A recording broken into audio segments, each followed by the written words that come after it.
حلال کماؤ جتنا مرضی کمانا ہے، لیکن یہ یاد رکھنا حرام جلدی آتا ہے، حلال دیر سے آتا ہے۔ حرام ہمیشہ زیادہ ہوتا ہے، حلال اس کے مقابلے میں تھوڑا ہوتا ہے، لیکن یہ برکت والا ہوتا ہے، وہ بے برکتہ ہوتا ہے۔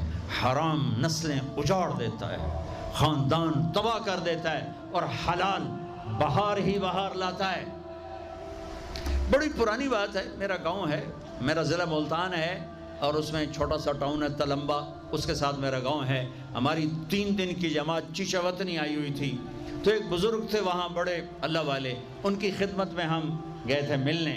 تو 2 صاحب آئے، ایک کا تو نقشہ بھول گیا، ایک کی شکل بھی یاد ہے، نقشہ بھی یاد ہے۔ اس نے جو ایکشن کیا اور جو سوال کیا، اس سے وہ ایسے گڑ گیا۔ 1972، 43 سال ہو گئے اس بات کو۔ وہ ایسے بیٹھے تھے، وہ آئے ایسے عطیات میں بیٹھے، انہوں نے کھدر، خاکی کھدر کے کپڑے پہنے ہوئے تھے، کھدر کی، اور بڑا چشمہ تھا، سفید ٹوپی تھی، اور یوں عطیات بیٹھ کر کہنے لگے، حضرت جی دعا کرو اللہ رزق حلال دے وے تے بہت سارا دے وے۔ بھائی یہ ایکشن مجھے ایسا گڑ گیا کہ نہ کپڑوں کا رنگ بھولا نہ اس کی شکل بھولی۔ حضرت جی دعا کرو اللہ رزق حلال دے وے تے بہت سارا دے وے۔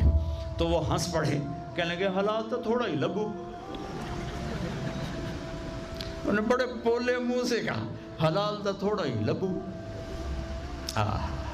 یہ نہیں کہ آپ فاقوں مرو گے، حرام زیادہ رہے گا، حلال کم رہے گا، لیکن بابرکت ہوگا، عزت، آبرو، اطمینان، سکون، چین۔ اللہ کی قسم حرام کا پیسہ بھی کانٹا بن کے تمہارے ضمیر میں اتر جائے گا۔